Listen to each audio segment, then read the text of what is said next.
아마 오늘부터 이제 이 새 코너가 될 것 같은데요. 이제 지피지기면 백전백퇴 또는 지피지기면 백전백승 이런 말 우리가 많이 씁니다. 여기서 중요한 건 순서입니다. 지피가 먼저 나오잖아요. 적을 먼저 알고 상대를 먼저 알고 그리고 우리 자신을 정확하게 평가하면 100번 싸워서 100번 이길 수 있다. 그런데 사실은 우리가 지피 상대를 잘 몰라요. 왜냐하면 상대를 알려면 상대의 말, 상대의 행태 이런 거를 정확하게 팩트 체크도 하고 관찰을 해야 되는데 그게 너무 힘들어요. 막 너무 역겨워. 바로 채널 돌릴 수밖에 없고 그렇잖아요. 그런데 이 정말 더럽고 역겹고 지저분하고 힘든 일 이걸 누군가는 해야 되기 때문에 저희 고성국 TV가 우리 목격자 K 권유 대표한테 그걸 부탁을 드렸어요. 대표님 어서 오세요. 예, 안녕하십니까. 저는 지금 어떤 마음이냐면 뭐 요즘이야 너무 현대화되어 있어가지고 사람들이 잘 안 접하지만 과거에는 그 정화조 청소하는 차들이 있었잖아요. 이제 다니면서 냄새 풍기면서 그런데 그걸 잠깐 접하는 사람은 잠깐이지만 그 일을 하는 사람 얼마나 힘들겠습니까? 그렇지. 하루 종일 그 냄새를 맡아야 아니, 되는데. 그분들은 그 차 옆에서 도시락도 먹고 그러더라고요. 그러니까요. 그런데 앞으로 저의 운명이 그것이다. 예, 똥지게 들고 다녀야 된다. 이런 생각을 좀 하면서 제가 어제 이제 한번 김어준 방송을 쭉 봤습니다. 예, 아니 그 한동훈이가 그렇게 즐겨 본다던. 그러니까요. 뭐 출퇴근하면서 열심히 봤다는 그 김어준 방송을 저는 어제 이제 좀 그렇게 진지하게 오랜 시간 동안 꼼꼼하게 한마디 안 놓치려고 들은 건 처음이에요. 왜냐, 이거 제대로 깔려면 제대로 다 이제 받아 적어야 되니까. 그렇지. 예. 엄청난 고통이었습니다. 예. 뭐, 죄송합니다. 예, 저 뭐 어떻게 뭐 수당이라도 더. 아니 진짜 더 드려야 되겠어요. 원래 농담입니다, 농담입니다. 예, 이 3D, 4D 하시는 분들은 돈을 더 받으셔야 돼요. 예, 진짜 이거 3D 업종이에요, 정말. 예, 그러니까 정말 저나 여러분들이 진짜 하기 싫은 일을 우리 권유 대표한테 제가 억지로 떠맡기다시피 부탁을 드렸고, 권유 대표님이 꼭 필요한 일인데 아무도 안 하겠다면. 못하겠다면 그럼 저라도 하겠습니다. 이렇게 해서 오늘부터 매주 최소한 한 번씩은 저것들이 어떻게 움직이는지는 좀 여러분들한테 좀 알리고 또 대책도 세우고 그렇게 하겠습니다. 자, 우선 이재명이 저자가 어떻게 움직입니까? 이재명은 지금 누가 봐도 일단은 자기의 어떤 권력 위압만 가지고도 이제 시작한 정권이다 보니까 사법부가 알아서 눕잖아요. 그 부분에 대해서는 최대한 로우키로 하면서 어떻게 하면 정치 보복을 신나게 할까 그거 고민하는 것 같습니다. 그래요. 그러면서 뒤로는 포퓰리즘으로 어떻게 민심을 다스릴까 뭐 이런 생각을 하고 있는 것 같은데 첫 번째 퍼즐부터 완전히 잘못 꽤 맞춰졌다 생각이 들어요. 뭐 이제 박사님 오늘 방송도 그런 괴였습니다만. 정치 보복을 하면 할수록 그거는 자기한테 향할 사례가 될 겁니다. 그럼요. 이런 식의 정치 보복을 만일 본인이 당할 때 본인은 어떻게 될까를 고민을 해야 될 거예요. 그런 생각을 했습니다. 그래요. 자, 그런가 하면 이재명 개딸 그룹들 있잖아요. 뭐 하여튼 이 똘마니들 이것들은 지금 한 자리 안 하면은 큰일 날 듯이 달려드는 것 같아요. 뭐 그동안 막 이렇게 잡음도 내고 했었던 사람들까지 아주 조용하게. 아주 재밌는 거는 저는 이제 김경수 임명을 좀 재밌게 봤거든요. 그러니까 김경수는 뭐 딱히 뭐 그렇게 충성된 모습을 보인 것도 아니고 한데 이재명이 약간 이제 정치적 수로서 조금 높여주는 것 같아요. 이거는 다른 이제 뭐 개딸 그룹이라던가 약간 반명 비슷한 걸 했다가 얼른 돌아섰던 사람들한테는 뭐 사인이 될 겁니다. 지금 완전히 제가 좀 속된 표현을 쓸 수 있을까요? 뭐 하여간 이렇게 좀 많이 하면 그냥 할게요. 빨아제끼면 한 자리 받겠구나. 뭐 이런 생각을 하지 않을까. 그 사람들의 생각이 저속하기 때문에 속된 표현을 써봤습니다. 그래요. 뭐 저렇게 해서 하나씩 오염돼 가는 거죠. 뭐 오늘 오면서도 오늘의 이제 김어준 방송을 봤는데 서영교가 나오더라고요. 그래요?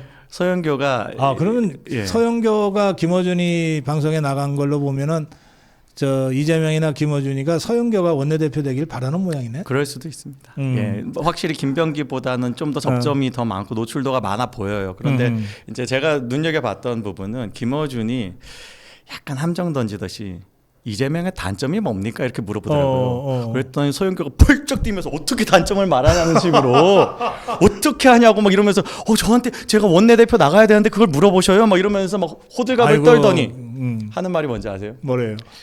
회의를 너무 길게 하세요. 회의를 너무 많이 하세요. 요거 얘기하더라고요. 예, 너무 속이 빤히 보였습니다. 그거 서영교도 점수 딸 절호의 기회를 놓쳤네. 단점이 없는 분입니다 해야지. 그렇죠.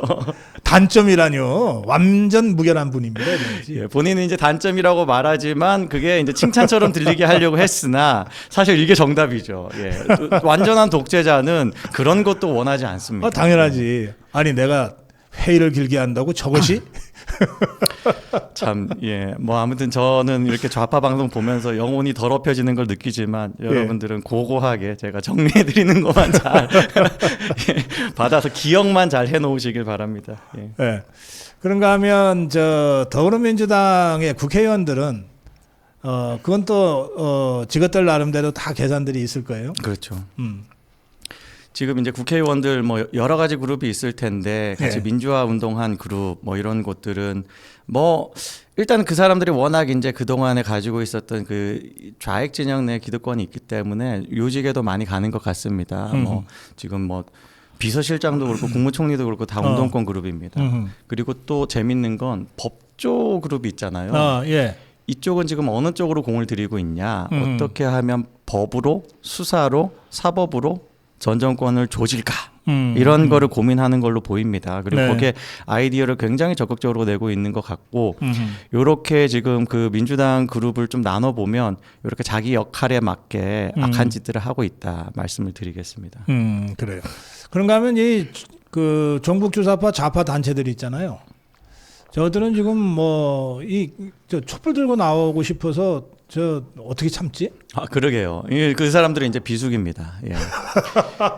뭐 그 사람들은 이제 뭐 그 동안은 막 사실 그렇죠. 윤석열 정부는 출범도 전부터 퇴진 운동했잖아요. 아무것도 안 했는데 시작도 안 했는데 퇴진 운동부터 했던 게 촛불 행동인데 아마 그때 그 이름으로 결성된 게 그 시기로 제가 기억을 하는데 그거 제일 앞장섰던 사람이 김민웅 아닙니까? 근데 그 김민웅의 동생이 지금 국무총리잖아요. 그 누구한테 촛불 들어요? 그러면 이제 뭐냐? 그 촛불 우리가 빼앗으면 되죠. 실제로 대전에서요. 지난 주말에 대전에서 촛불 시위를 했어요. 그러니까 우리가 촛불 시위하면 우파 시민들은 일단 기본적으로 마음 불편하잖아요. 그런데 좀 젊은 층들은 약간 생각이 달라요. 우리가 저들의 것을 빼앗아서, 그러니까 촛불이 가지고 있는 게 무슨 뭐 좌익 이건 아니지 않습니까? 그렇지. 촛불은 뭐 죄가 없지. 촛불은 죄가 없어요. 그리고 촛불은 비폭력 저항의 상징처럼 글로벌리 통용이 됩니다. 그런 것들을 우리가 딱 들었을 때 적들이 더 불편하고 혹은 중도층들이 더 쉽게 넘어오고 이럴 수가 있기 때문에 그런 것들을 기획하거나 혹은 뭐 자발적으로 지금 자생적으로 전국에서 퍼져나가는 그런 흐름이 조금씩 있더라고요. 그 촛불 집회는 한 번 더 한다고 얘기 들었습니다. 그래요. 예. 제가 오늘 그 일사일언에서 또 정론일침에서 제가 인용을 했는데 하나는 그 김병기 아내가 뭐 저 아들 뭐 문제로 국정원에 무슨 청탁 전화를 했다는 거 하고 그렇죠. 그다음에 오광수라는 자 그 민정수석으로 임명된 자가 그 아내의 부동산을 뭐 차명으로 하고 재산 등록에 또 누락시켰다는 거 하고. 근데 그게 하나는 주간경향인가 그렇고 하나가 MBC예요. 네네. 그래서 제가 논평을 하면서 이 언론의 속성은 이 여당제 하면 재미없다. 그래도 적당하게 그러니까 반 정부 투쟁을 하는 건 아닌데 가끔씩 이렇게 단독으로 이 야당지처럼 해야 이게 구독자도 늘고 뭐도 는다, 시청률도 올라간다. 아마 그런 것들이 작동된 것 같다. 이렇게 제가 그냥 가볍게 논평을 했는데 이 좌파 언론들은 어떤 것 같아요? 좌파 매체들이 말씀하신 사례는 굉장히 적죠. 뭐 어차피 많은 보도 네. 속에 이제 쏟아져 나오는 속에 아하. 거의 찬양 논조를 하는 중에 뭐 그런 게 하나씩 그것도 이제 비판도 아니고 아이고 이런 게 있었네요 정도로 아, 이거 이런 게 보도하고 있었네요. 있는데 그게 딱 맞네. 그렇죠. 근데 우리는 또 그걸 또 이용해야죠. 우리는 최대한 뭐 하이브리드 전쟁 아닙니까? 그렇지. 그리고 예. 인터넷 공간은 익명성이 일단은 보장되어 있잖아요. 네. 많은 우파 시민들이 이재명 지지자인 척하면 어떨까 싶어요. 그래서 몰려가가지고 MBC는 어떻게, 뭐 경향은 어떻게 이렇게 이재명 우리 절대 군주를 나는 독재했으면 좋겠는데 뭐 이러면서 한번 댓글을 달아보면 어떨까 한번 생각을 해봤습니다. 그래서 좌익 진영에서도 MBC는 좀 이렇게 하면 그것도 뭐 좋겠다라는 생각을 했어요. 근데 실제로 좌파들은요. 네. 우파들한테 몰려와서 그 짓을 하거든요. 계속 그 이간질을 하거든요. 그런 네. 것들 우리가 뭐 똑같이 따라한다라기보다는 뭐 우리가 좀 전략적인 활동도 할 수 있겠다 생각을 했습니다. 그래요. 알겠습니다. 그런가 하면 아까 잠깐 언급은 됐습니다만 이 사법부 이거 완전히 스스로 장동혁이가 그렇게 표현했어요. 이 정치적 독립이라는 심장을 지가 지 손으로 꺼내 갖고서 스스로 죽어버렸다. 정확한 표현 같아요. 예, 뭐 사실 우리 애국 시민들이 느끼는 대한민국 사법 체계가 무너졌다는 심정 그 이상이겠죠. 정말로 저는 사법부가 그러니까 그 사법부 안에서도 어쨌든 그 안에 사람이 하기 때문에 아주 엄정 중립이 어렵다까지는 오케이. 하지만 사법 체계 자체를 그냥 형해화해 버릴 정도의 이런 식의 권력에 굴복하는 모습을 과연 양심 부스럭이라도 있는 사람들이 할 수 있을까? 하지만 저들은 한다. 그래서 우리가 사법부의 좌경화, 심지어 카르텔화 되는 것에 대해서 그동안 계속 목소리 냈던 것이고, 그리고 말하자면 우리 윤석열 대통령이 계엄할 당시에도 그런 것들이 얼마나 벽으로 느껴졌겠습니까? 그런 것들을 우리가 뒤늦게 이제 참 많은 시민들이 더 느끼는 것이죠. 이 정도로 나라가 무너져 있었구나라고 느낀 것 같습니다. 그런가 하면 이 문제는 어떨까요? 지금 이 족보 언론들이 홍준표가 한마디 하면은 대문짝만하게 쓰잖아요. 그렇죠. 그리고 뭐 한동훈이가 한마디 하면 또 한동훈 똘마니들이 한마디 하면 또 막 대문짝만하게 쓰면서 이 국민의힘과 자유파 진영을 계속해서 분열시키고 싸움질을 부추기는 이런 보도 태도들이 보이는 것 같던데요. 뭐 서로 이용하는 거라고 생각이 듭니다. 서로 이용합니까? 그러니까 한동훈이나 홍준표 둘 다 네. 그런 논조로 글을 쓰지 않으면 안 실리는 걸 알죠. 아하, 실제로 써봤죠. 안 실렸죠. 그런데 좀 코멘트를 좀 강하게 하고 각을 세우고 우파 내부의 총질을 할 경우에 보도가 많이 되는 것, 심지어 일단은 좌파 매체에서 많이 보도를 하지만 그런 것들이 조금씩 이 어떤 이념 전선을 잠식해가지고 조중동까지도 거기에 동조하는 그런 흐름이 되지 않았습니까? 그런 것들을 비겁하게 이용을 하고 있는데 우리 우파 시민들이 거기에 대해서 강하게 꾸짖어야 된다고 생각이 들고 서로 공생관계군요. 공생관계인데 그게 사실 양심이 있는 우파 뭐 정치인 지식인이라면 그렇게 못하죠. 하지만 이 사람들은 이제 양심이 동기가 아니고 저는 홍준표 같은 경우도 본인의 정치적 이익 혹은 본인의 어떤 사법 리스크에 대해서 뭔가 좀 상쇄하기 위한 뭐 여러 가지 우리가 의혹 단계이긴 하지만 뭐 명태균이라든가 이런 걸 계속 이름 오르내리지 않습니까? 예. 이런 것들을 말하자면 정치인들이 감각적으로 아는 건 뉴스로 덮는 방법을 아는 거예요. 자기와 관련해서 검색을 했을 때 명태균이 바로 뜨는 것보다는 자기가 이렇게 총질하는 것이 더 많이 뜨고 자기가 노출되는 것 그런 것들이 계산한 수가 아닌가 생각이 듭니다. 거기에 더해서 뭐 저 권력 잡은 저것들한테 메시지 보내는 측면도 없지 않아 있을 것 같아요. 그게 느껴져서 나 지금 굉장히, 이거 하는데 그게 너네 나 때리면 안 돼. 그러니까요. 이제 뭐 지금 수사기관이라든가 이런 것들을 다 지금 이재명이 잡고 있으니까 가령 뭐 홍준표 정도는 좀 봐줘도 되지 않을까 느끼게 만들려고 하는 것 같은데 과연 그렇게 될까요? 과연 그렇게 될까요? 예. 만일 죄가 있다면 처벌받는 것이 아니라면 뭐 괜찮을 것인데 그래서 아니라서 괜찮을 거면 이렇게까지 과잉된 행동을 할 필요가 있을까라는 생각도 들고요. 뭐 여러 가지 해석하기가 참 그런 쪽으로 부정적으로밖에 안 나와서 애석합니다. 예. 그런가 하면은 이 이재명이가 갑자기 지난 6월 9일입니다. 이태원 참사 피해자 얘기를 불쑥 끄집어냈어요.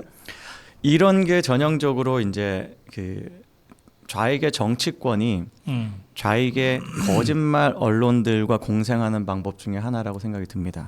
가령 정치권에 들어가서 국회의원까지 되고 뭐 하면 그래도 정보를 받기 때문에 그 사안의 어떤 뭐 범위가 어디까지인지 알고 있잖아요. 네.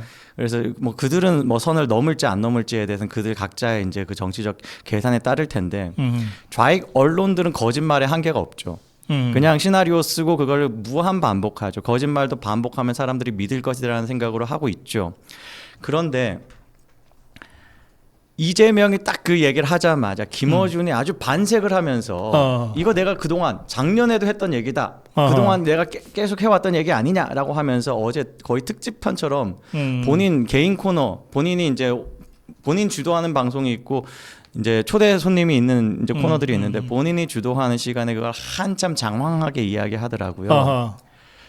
김어준이 지금 이 이태원 사건 여기까지 오고 심지어 재규명까지 하게 된 거 자기 공이다라고 얘기하면서 자기가 계속 해왔던 이야기가 이거래요.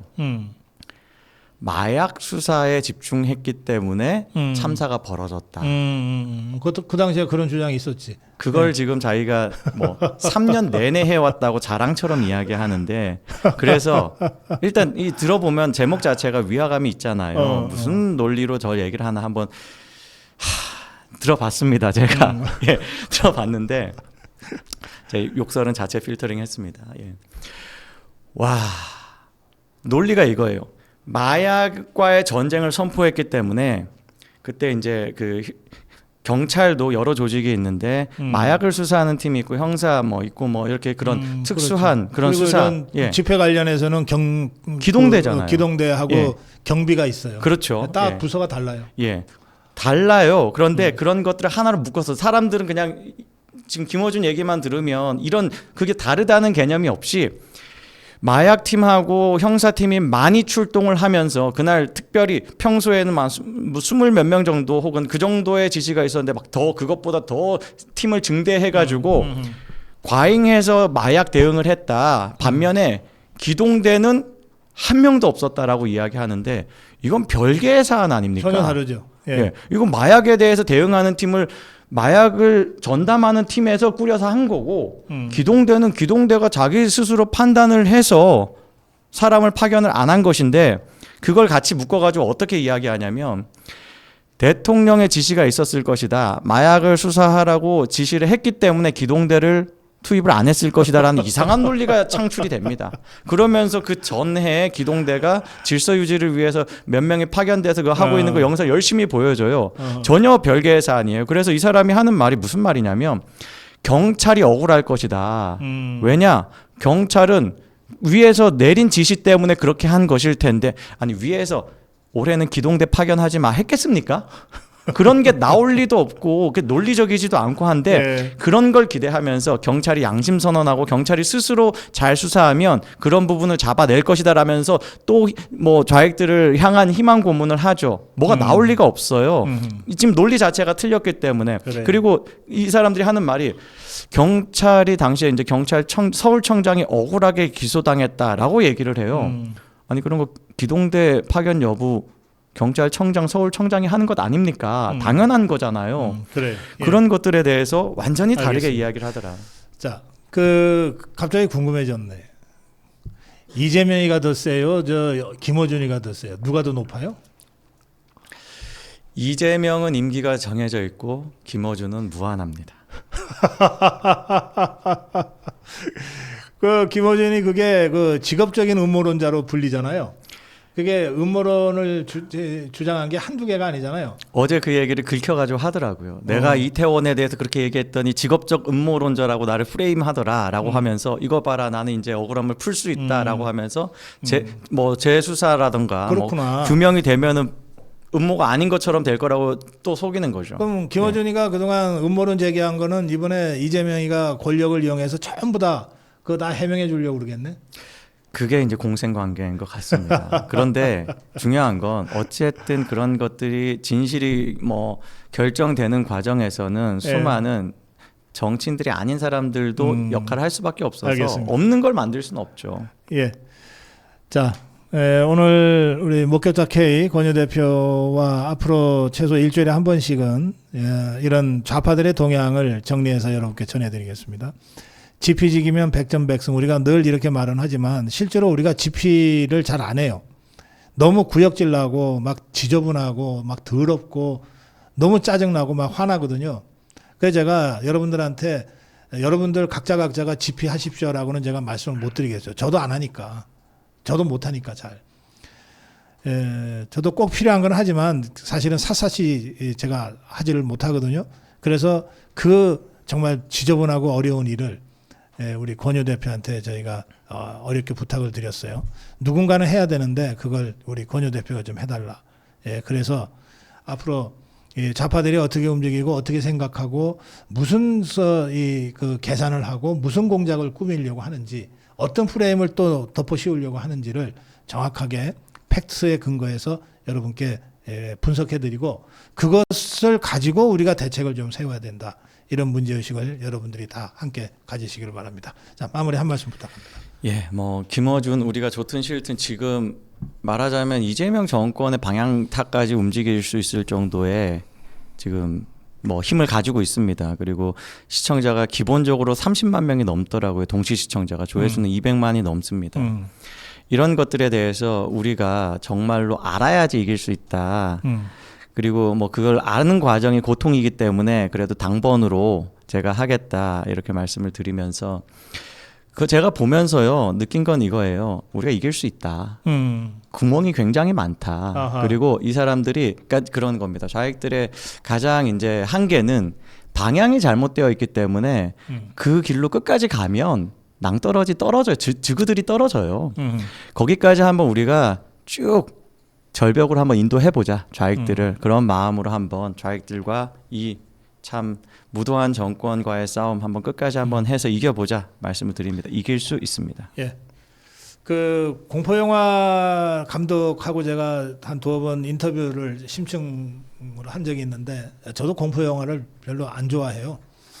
막 전 공포영화를 보면 좀 역겨워서 잘 안 좋아하는데 그런데 그 공포영화 감독들 두 분인가가 그 세계적인 감독하고도 제가 인터뷰를 했어요. 그 제가 이렇게 물어봤죠. 그 공포 영화를 무서워하는 분들이 계신데 그분들은 어떻게 공포 영화를 안 무섭게 볼 수 있냐. 그러니까 그 감독들 말이 끝까지 두 눈을 똑바로 뜨고 끝까지 보시면 안 무섭습니다 그러더라고요. 무서워서 보다가 눈을 감거나 막 이러면은 진짜 더 무서워진대. 그렇죠. 막 머리에 그러네요. 사실은 상상력이 작동하기 때문에 잔상이 남아버리고. 근데 끝까지 보면 별거 아니라는 거예요. 그 좌파들도 잘 모르면은 무서워요. 그래서 저는 문재인이도 그렇고 이재명이도 그렇고 저것들 정치하기 전부터 제가 잘 알거든요. 그리고 여기에 뭐 무슨 최근에 뭐 큰 자리 한다고 하는 김민석이니 뭐 이종석이니 뭐 이런 것들 있잖아요. 그 제가 그것들 어릴 때부터 제가 잘 알아요. 그러니까 전혀 무섭지가 않아요. 김어준이도 마찬가지죠. 그러니까 이 좌파의 실체를 정확하게 알면 하나 무서워할 거 없어요. 좀 더러울 뿐이지. 그러니까 여러분들 이길 수 있다. 우리 권유 대표님의 말씀 그게 그냥 희망 고문 드리려고 하는 것이 아닙니다. 실제로 들여다보고 천착하고 깊이 살펴보면 아무것도 아니에요. 정말 허접한 것들이에요. 이길 수 있다는 자신감을 가지고 앞으로 좀 용기들을 내시기 바랍니다. 예, 제가 하나 빼먹은 게 있는데 우리가 이 지금 악한 영향력을 대응할 때는 선한 영향력이 필요합니다. 그러니까 반대급부가 필요한데 이태원 참사 가지고 선동을 한다면 우리는 반드시 이야기해야 되는 게 무한 참사예요. 그래요. 제가 이제 온라인 공간에서 보니까 무한 참사의 유가족들이요 지금 서명을 모으고 있습니다. 그러니까 이거 진상규명 전혀 안 됐다. 어떻게 보면은 그 안타깝게도 뭔가 정권이 좀 흔들리던 시기에 벌어진 사고여가지고 제대로 되지 않은 측면이 있어서 여기에 한번 여러분들 찾아가셔가지고 무한공항 제주항공 참사 유가족 요게 이제 트위터 계정입니다. 여기에 가시면 서명운동에 참여할 수 있으니까 많이들 참여하셔가지고 요걸 가지고 우리가 이 한번 뭐 이념 전쟁 한번 승리할 수 있도록 적들의 선동까지도 파괴할 수 있도록 하면 좋겠습니다. 네. 오늘 여기서 마무리하겠습니다. 오늘 댓글을 보니까 윤석열 대통령이 얘기한 하이브리드전 이거를 종북 주사파 그리고 여기에는 분명히 시진핑 똘마니들, 김정은 똘마니들도 가세해 있을 것 같은데 저희 고성구 TV 댓글창에 와서 온갖 이 말도 안 되는 댓글들로 댓글창을 우선 어지럽히고 그리고 우파들을 자유우파를 혼란스럽게 만들려고 이 공작들을 하고 있는 것 같아요.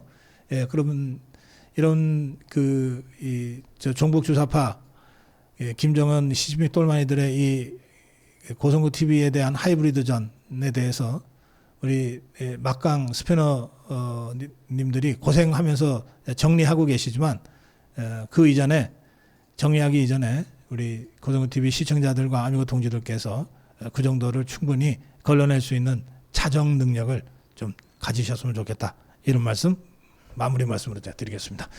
자, 오늘 첫 시간이었습니다. 지피지기면 백전백승 목격자 K 권유 대표와 함께 인사드리면서 오늘 정규방송 모두 마무리하겠습니다. 내일 아침 8시에 여러분 다시 뵙겠습니다. 권유 대표님 고생하셨습니다. 감사합니다.